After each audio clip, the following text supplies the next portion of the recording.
Hi, it's Megan. I wasn't planning on doing a video today, but I got something in the mail, the Urban Decay Naked3 palette, and I was so excited about it. I wanted to do the video really, really fast. So this is how I'm going to do it.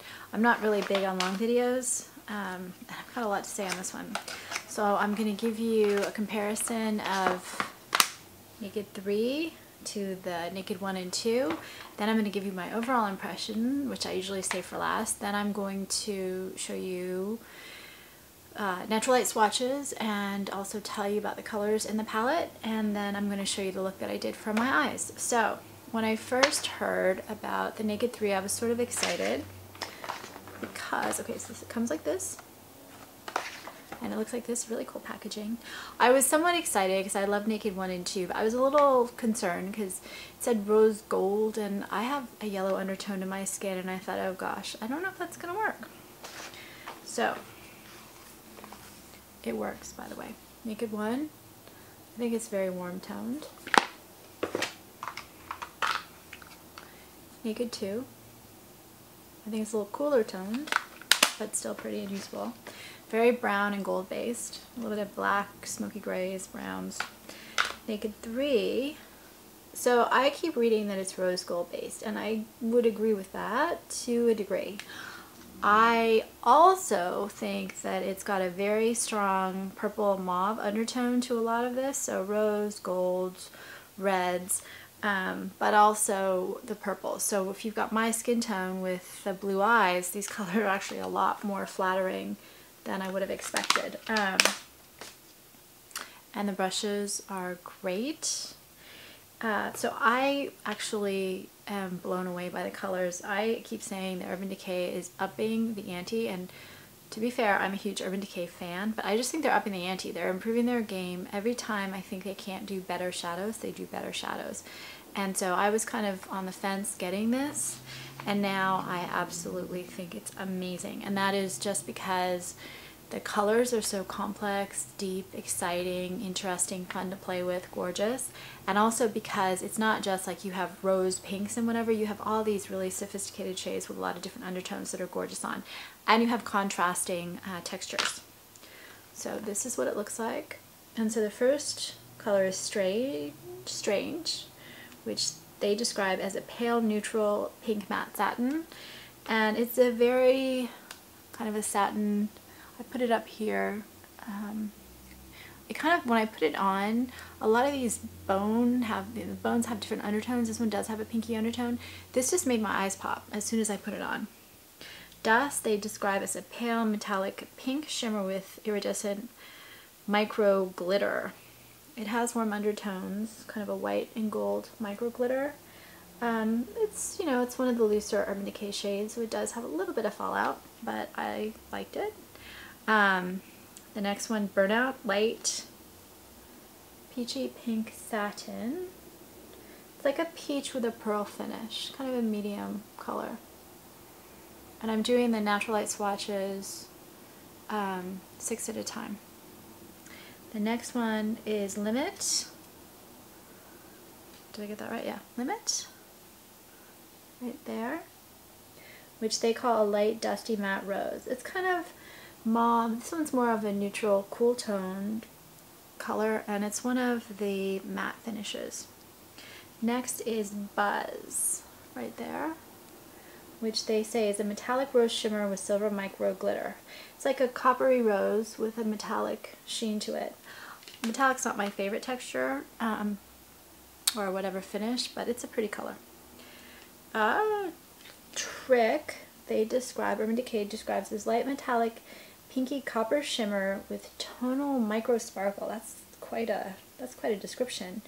So it's like copper, brown, glitter, gold. It's one of those shades that I just think is exciting to play with. So I actually used a little bit of that. I used it right in the middle here of my eye, just a little dab to kind of open up the eye. Nooner. Okay. They describe it as a medium pink brown matte. It's kind of like a rosy plum, but it's got these amazing undertones of like purple and gray and it's very warm, which those types of colors don't sound warm. It's very warm. So this is one of the colors. When I get something like this, I actually had this great idea that I was going to do this 1 minute, makeup with this, because I thought, oh, pinks, it's kind of a very even more nude than the nude palettes. You just throw it on, really perfect, natural, quick. And then once I got it, I was just blown away by some of the colors. So I always have these plans about the kind of look I'm going to do, and then a couple colors just really excite me, and even if maybe they're not the natural fit together, I just decide I'm going to go for it. So I did Nooner. I love it. I did it on the eyelid, up into the crease a little bit, and then I also did it all the way under the eye after I did the darker shade, so we'll get to that. Unbelievable shade. Then Liar, Urban Decay describes as a medium metallic mauve shimmer. No, did I get that wrong? No, I got it right. Again, it has kind of a gray, warm undertone kind of thing going on. Very pretty, usable color. Very neutral. This is something you could actually do a 1 minute look with, just putting it on your lids, a little bit under your eyes for a very natural, polished look. Factory, right here, they describe it as pinky brown satin. So this has kind of a pearl finish, reddish undertones. Very, very pretty. All of these are just soft, buttery, rich, pigmented. Like when you look at the swatches from outside, I literally did just a swipe with my finger and a swipe on my hand. I never had to swipe twice to get this amazing deep pigment. Really impressive. Mugshot, it's described by Urban Decay as a metallic taupe shimmer with a slight pink shift. And this is kind of a darker taupe. Again, very usable with a frosted metallic finish. I would say it's pretty warm toned. Again, I didn't expect this to be as warm a palette as it is. Darkside is described as deep taupe mauve satin. This is just almost impossible to describe. It's like purple taupe. It's got a pearl thing going on. I actually use that in the next shade of my look, and I'll describe them both the same. Again, very soft, unbelievably beautiful, blendable. Then Black Heart they call a smoky black matte with rosy red micro sparkle. So it's like this deep burgundy color with these like glittering red things in it.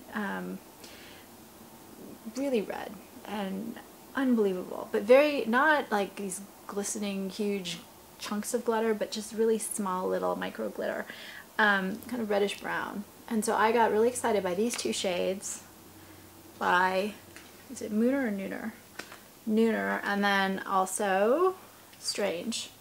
So what I did with these last two shades is I took Black Heart and I lined my eyes on top and then halfway underneath, and then I blend the lighter Nooner after I did the line with the darker color on both sides. Then I took Darkside and I put that into the crease a lot. And I had meant to do a more natural neutral look, but I kind of blended that in and then blended it in a little bit here. I would not do this normally because I don't like putting too much in the outer corners because it just makes me look a little overdone. But I liked Black Heart so much, I took that and put it in the little outer corner too to kind of give it that sparkle. So that's how the eyes look. I don't want it to blur. You could darken it for a smokier thing, you could lighten it up and make for a natural look, but I think this is actually better than Naked 1 and 2. I hate to say it because I was kind of on the fence about the rose gold thing, but I really love it. For those kind of unusual deep purple undertones and the pinks too. I use this brush up here, just kind of a powder brush. I used this is not a brush for a liner, but oh well. I used it as a liner brush because I like a softer line. It's very thin. It looks like a thick kind of shadow brush, but it's really thin. And then I use these two brushes, my favorite smoky eye brush and then this little flat, to kind of do all the under eye and the shading and all of that. So overall, this is, I guess, the best in the top 3 palettes I own, and I didn't expect that to happen. Anyone who has it, I would love to get your feedback. They're blendable shades, they're beautiful shades, they're deep, rich, complex shades. I would love to know if someone disagrees with me or thinks that they're not more versatile than I expected them to be. I was amazed at how versatile they are for my eyes, not my tone rose gold, much as I love it. And if you have suggestions for other videos or comments on this, please let me know. If you have it and have looks you want to discuss, I would like to know that as well. Part of the reason why I like feedback is I'm doing videos for my book, Get Your Child to the Top, which is a parent-focused education book, and I think that's it. Thanks for watching.